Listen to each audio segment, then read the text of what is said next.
जय हिंद। आप लोग कैसे हैं? मैं अवध प्रताप सर अपने चैनल में आप लोगों को हार्दिक स्वागत करते हैं।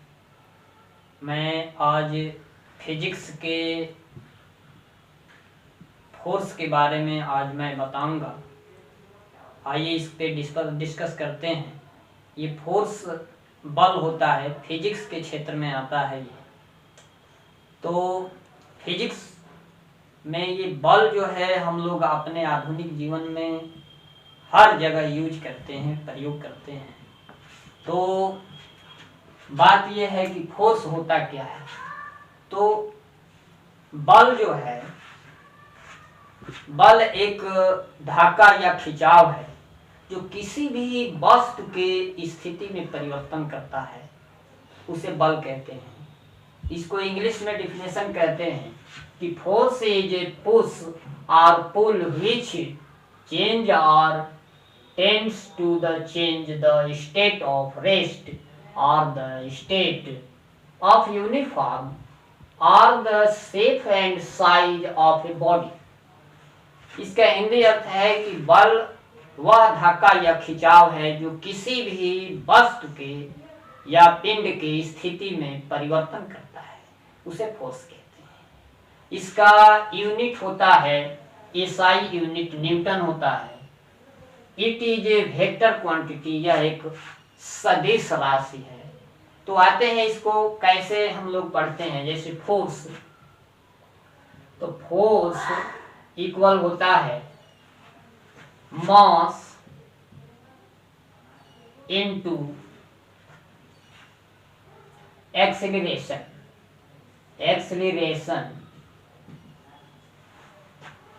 Force equal mass into acceleration होता है।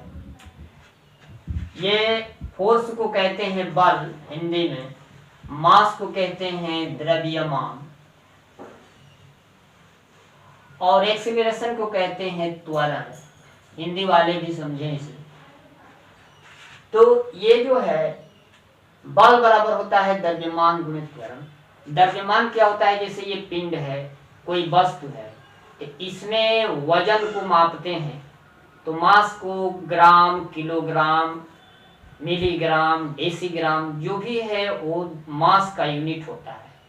तो और एक्सीलरेशन, जब ये मान लीजिए वस्तु है, इस पे मोशन होता है, तो मोशन होता है तो ये गति करती है, तो इसमें एक्सीलरेशन उत्पन्न हो जाता है।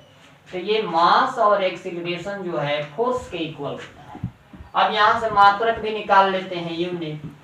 यहाँ मास का यूनिट होता है जैसे किलोग्राम, और एक्सेलरेशन का यूनिट होता है मीटर प्रति सेकेंड स्क्वायर। अब इसको मिला करके लिख देते हैं किलोग्राम मीटर प्रति सेकेंड स्क्वायर। इतने ये फंडामेंटल यूनिट इसको बोलते हैं, बेसिकल यूनिट, बेस ऑफ यूनिट है ये, बेस ऑफ यूनिट, इसको बेस यूनिट बोलते हैं। इसी को कहा जाता है, इसी को न्यूटन कहा जाता है, न्यूटन।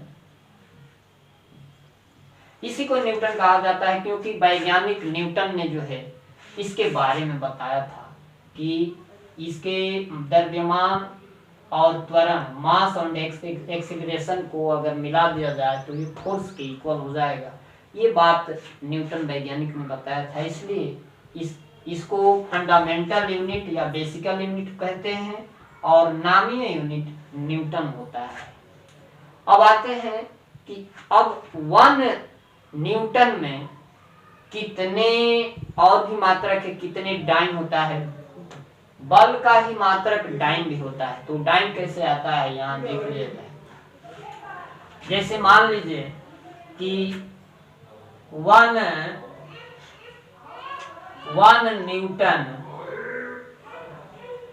न्यूटन बराबर, यहाँ लिखेंगे किलोग्राम मीटर बटे सेकेंड स्क्वायर। इस तरह से देखेंगे तो इसको लिखते हैं 1 किलोग्राम और 1 मीटर बटे में सेकेंड स्क्वायर। तो इस तरह से इसको 1 न्यूटन में कितने और भी यूनिट निकाले जाते हैं तो यहाँ से देख लिया जाए, ये आप लोग नोट कर लीजिए, इम्पोर्टेंट चीज है। तो अब आते हैं 1 न्यूटन में 1 न्यूटन इक्वल हो जाएगा यहाँ से 1 किलोग्राम बराबर 1000 ग्राम होता है। 1 मीटर में 100 सेंटीमीटर होता है और ये सेकेंड स्क्वायर रहता है। तो ये जो है देखते हैं कि 1 2 3 4 5 10 टू द पावर 5 ये ग्राम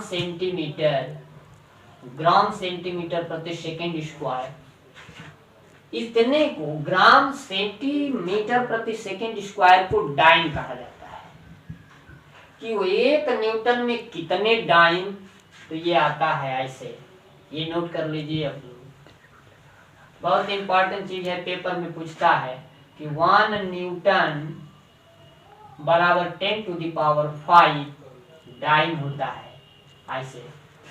ये कभी कभी हमेशा ऑप्शन में कहीं भी पूछता रहता है कि जो है 1 न्यूटन में कितने डाइन, तो 10 टू द पावर 5 डाइन होता है। ये डाइन भी जो है एक प्रकार के फोर्स का यूनिट है, फोर्स ऑफ यूनिट। तो हिंदी में या इंग्लिश में नाम होता है, इसको याद रखना है। तो मैं फोर्स का भी परिभाषा बता चुका हूं कि फोर्स बल व धक्का या खिंचाव है जो किसी वस्तु के स्थिति में परिवर्तन कर देता है, उसी को बल कहा जाता है। बल बराबर होता है द्रव्यमान गुणित त्वरण, फोर्स इक्वल होता है मास इनटू एक्सीलरेशन।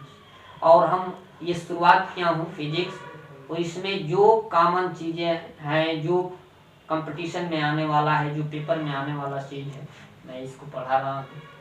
तो ये इतना होता है, ये एक प्रकार के सदिश राशि है, इसका मात्रक नामीय मात्रक न्यूटन होता है। और ग्राम सेंटीमीटर प्रति सेकेंड स्क्वायर को ही डाइन कहा जाता है, ग्राम सेंटीमीटर प्रति सेकेंड स्क्वायर को ही डाइन कहा जाता है। ये इसको नामकरण करके हम लोग याद कर लेते हैं, इसलिए इतना है कोर्स के बारे में। तो ये अच्छा लगे इसे सब्सक्राइब और लाइक कीजिए। थैंक